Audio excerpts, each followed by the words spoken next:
Assalamualaikum warahmatullahi wabarakatuh. Perkenalkan, nama saya Fitri Andinur Prasangka, NIM 18505524427, kelas C 2018. Pada video kali ini, saya akan menjelaskan tata cara penggunaan PowerPoint media pembelajaran tentang praktek kerja batu. Berikut ini videonya. Jadi ini untuk slide pertama. Di slide pertama ini ada judul dari PowerPoint yang dibuat, yaitu tentang praktek kerja batu. Kemudian dibuat oleh saya sendiri, Fitri Andinur Prasangka. Kemudian ini ada menu masuk, ada beberapa icon ya. Ini untuk yang pertama, yaitu tujuan dari PowerPoint ini sendiri, yaitu saya klik tujuan pembelajaran, yaitu pertama ini kan ada beberapa item, yaitu yang pertama mempersiapkan alat dan bahan sesuai dengan kerja praktek. Kemudian ada ini mulai dari nomor 2 hingga nomor 8 itu ada beberapa materi yang nanti tadinya setelah PT ini diberikan kepada peserta didik itu bisa menjadi bekal untuk membuat atau melaksanakan tugas yang selanjutnya, yaitu dari nomor 2 hingga nomor 8. Kemudian setelah tujuan pembelajaran itu ada bagian materi. Saya klik di bagian materi ini, saya pecah menjadi 4. Kenapa dipecah menjadi 4? Karena di PowerPoint ini ada 4 hal utama, ada 4 teori atau ibaratnya teori ataupun materi utama. Yaitu yang pertama ada teori itu sendiri tentang praktek kerja batu, kemudian ada alat yang digunakan, bahan yang digunakan, dan pengertian dari spesi yang merupakan sebagai media utama lah untuk pembelajaran praktek kerja batu. Saya klik di bagian teori, ini keluar teori dasar yang berisi tentang pengertian praktek kerja batu, kemudian pentingnya praktek kerja batu, terus praktek kerja batu itu digunakan dalam hal apa saja.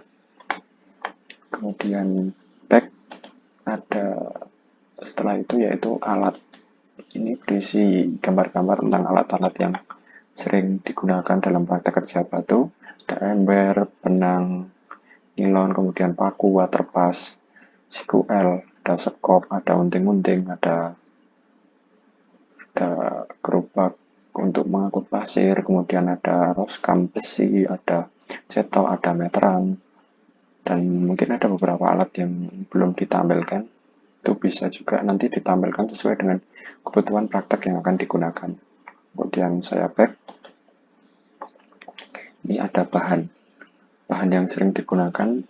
Ini saya mengambil dari materi yang pernah diajarkan di praktek kerja batu, yaitu ada beberapa jenis batuan yang digunakan. Yang pertama bata merah, kemudian super bata, atau mungkin jika kurang familiar bisa dilihat di internet. Kemudian ada batu cetak, kemudian ada bata kopres. Nah, jika sudah ada item batu di sini, otomatis kan kita membutuhkan sebuah perekat yang digunakan untuk menghubungkan antara satu batu dengan batu yang lain. Itu ada yang namanya spesi. Spesi itu terdiri dari pasir, semen, dan air. Kemudian saya back. Nah, tadi kan ada tentang spesi. Spesi itu terdiri dari apa?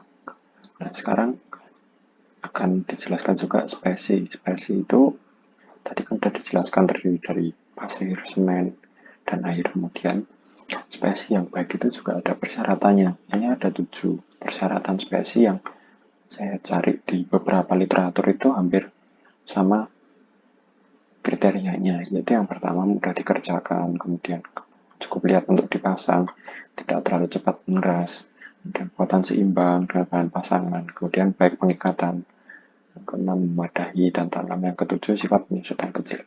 Jadi 7 hal ini juga harus masuk ke materi pengantar, karena nanti di materi-materi selanjutnya itu 7 hal ini itu sudah harus dikuasai oleh peserta didik. Jadi peserta didik harus sudah tahu spesi yang baik itu syaratnya seperti apa sih. Ini ada 7, harus memenuhi kesemuanya. Kemudian saya back masuk ke materi pembelajaran. Jadi sudah ada 4 materi yang dijelaskan. Kemudian setelah materi pembelajaran masuk ke latihan. Di latihan sendiri ini ada 2 video yang dapat menjadi bahan referensi untuk membuat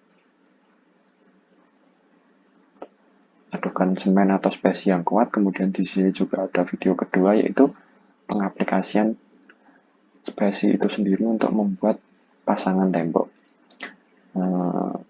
Untuk lebih jelasnya mungkin nanti kedua video ini akan saya lampirkan di bagian belakang, di bagian lampiran. Kemudian masuk ke setelah latihan, yaitu evaluasi. Ini ada evaluasi dari setelah kita memberikan materi, memberikan latihan, yaitu ini ada sedikit evaluasi yang akan dilaksanakan, yaitu pertama membuat spesi, yang kemudian spesi itu akan digunakan untuk membuat pasangan setengah bata. Ini ada 2 penilaian, ada 2 aspek untuk yang digunakan untuk dalam penilaian. Untuk yang pertama itu penilaian proses. Ini ada 10 kriteria dan penilaian hasil ada 6 kriteria. Untuk kriteria penilaian ini saya ambil dari job sheet dan silabus materi praktek kerja batu yang saya dapatkan dari internet dan bersumber juga dari UN-nya, tapi saya kurang tahu pasti itu silabus dan job sheet yang digunakan tahun berapa dan apakah sekarang masih digunakan di bengkel. Tuh. Untuk evaluasi ini bisa fleksibel sih sebenarnya, tidak harus seperti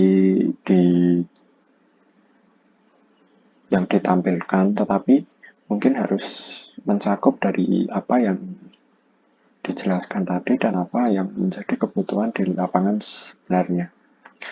Ini kan kedua aspek penilaian ini juga menjadi standar bila pada saat di lapangan nanti jika ada sebuah pekerjaan, ya 2 hal ini menjadi standar yang utama. Jadi ibaratnya tidak boleh lupa, 2 hal ini harus sangat dikuasai. Kemudian setelah evaluasi ada glosarium. Glosarium ini berisi istilah-istilah asing yang mungkin ada dalam materi yang telah disampaikan. Nah, kebetulan di materi yang sudah disampaikan ini tidak ada istilah-istilah asing yang menurut saya sendiri sebagai pembuat PowerPoint dan juga mungkin siswa itu merasa kesulitan karena istilah-istilahnya masih cenderung ke istilah yang awam dan mungkin sering didengar oleh peserta didik. Kemudian setelah glosarium ada referensi. Di referensi ini berisi buku-buku ataupun literatur yang kita gunakan atau yang kita jadikan sebagai pedoman untuk membuat PowerPoint ini sendiri. Jadi PowerPoint ini sendiri itu tidak mungkin dibuat berdasarkan hanya asumsi si pembuat, tetapi presentasi ini juga dibuat berdasarkan ya teori-teori yang ada dan teori-teori yang digunakan di lapangan ataupun di sekolah itu sendiri. Jadi tidak asal membuat, jadi harus ada landasan utamanya. Nah, untuk menu sudah habis. Setelah ini nanti diklik. Untuk bagian ini yaitu bagian latihan tadi sesuai dengan apa yang disampaikan di awal, yaitu di bagian akhir ini ada sedikit lampiran, yaitu 2 video yang akan digunakan sebagai acuan lah intinya untuk memperkuat materi yang telah disampaikan tadi. Untuk video yang pertama itu video tentang membuat spesi, kemudian video kedua yaitu video tentang cara membuat pasangan batas tengah. Jadi untuk kedua video ini bisa diibaratkan sebagai video dasar untuk ke bagian materi yang selanjutnya. Untuk setelah ini akan dimulai untuk memutar video. Campurkan semen dengan pasir dengan perbandingan 1:5. Misalnya, semen 1 karung, pasir 5 karung. Kemudian lakukan pengadukan hingga campuran benar-benar merata. Kualitas adukan semen yang baik dan merata akan menjadi salah satu komponen yang sangat menentukan kekuatan bangunan. Apalah jadinya rumah kita yang sudah kita bangun dengan biaya besar tapi kualitasnya rendah. Setelah adukan sudah merata, buatlah cekungan di tengah-tengah adukan tersebut. Tujuan daripada cekungan tersebut adalah sebagai wadah untuk menahan air yang nantinya kita tuangkan pada adukan tersebut. Lalu tuangkan air pada cekungan yang telah dibuat pada tumpukan campuran pasir dan semen tersebut. Usahakan air yang dituangkan dalam cekungan mendekati bibir cekungan dan pastikan air tidak merembes keluar. Kemudian aduk campuran tersebut hingga rata. Ingat bahwa adukan semen, pasir, dan air yang merata akan menjadi salah satu komponen yang sangat menentukan kekuatan suatu bangunan. Jadi pada intinya kami memberitahu kepada Anda agar Anda tidak lupa akan hal ini. Jika Anda ingin membangun rumah Anda bisa melakukannya sendiri ataupun jadi penomor bagi Anda untuk mengawasi para pekerja ketika membuat adukan semen pasir. Spesi kemudian lanjut ke video yang kedua.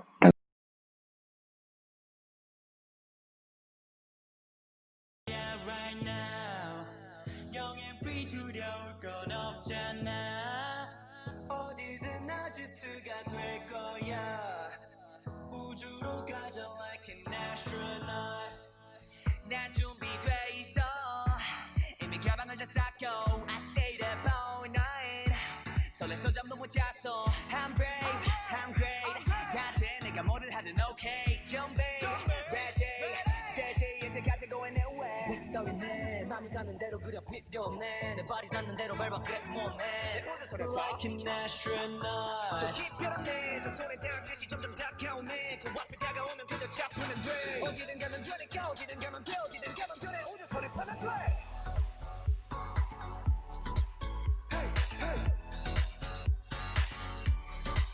날 찾으러 떠나 뭘 모르고 fly tonight 우주로 가자 like an astronaut 이상한 나라에 도착해도 찾아 나서지 않을 거야 출구 무섭지 않아 어디도 방에 불 켜고 자는 나이는 벌써 지났다고 나를 막는 게 있다면 넘지 않고 빠져 갑자기 뭔가가 튀어나와 또 난 빵야 지도 따윈 내 맘이 가는 대로 그려 필요 없네 내 발이 닿는 대로 밟아 그래 몸에 like an astronaut 저 깊이라네 저 손에 닿은 듯이 점점 다가오네 그 앞에 다가오면 그저 잡으면 돼 어디든 가면 되니까 어디든 가면 돼 어디든 가면 되네 우주 소리 타면 돼 다 몸을 떠나갈 거야 right now 영영 비두려운 건 없잖아 어디든 아지트가 될 거야 우주로 가자 like an astronaut Let's go!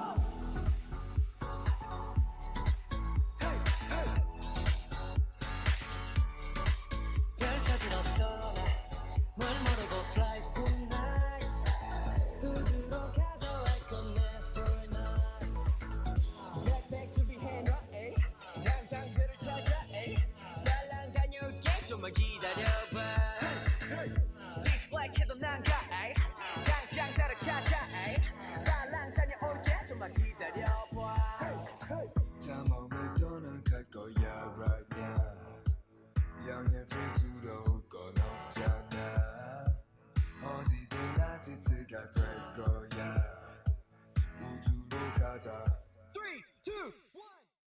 video penjelasan tentang media pembelajaran kali ini.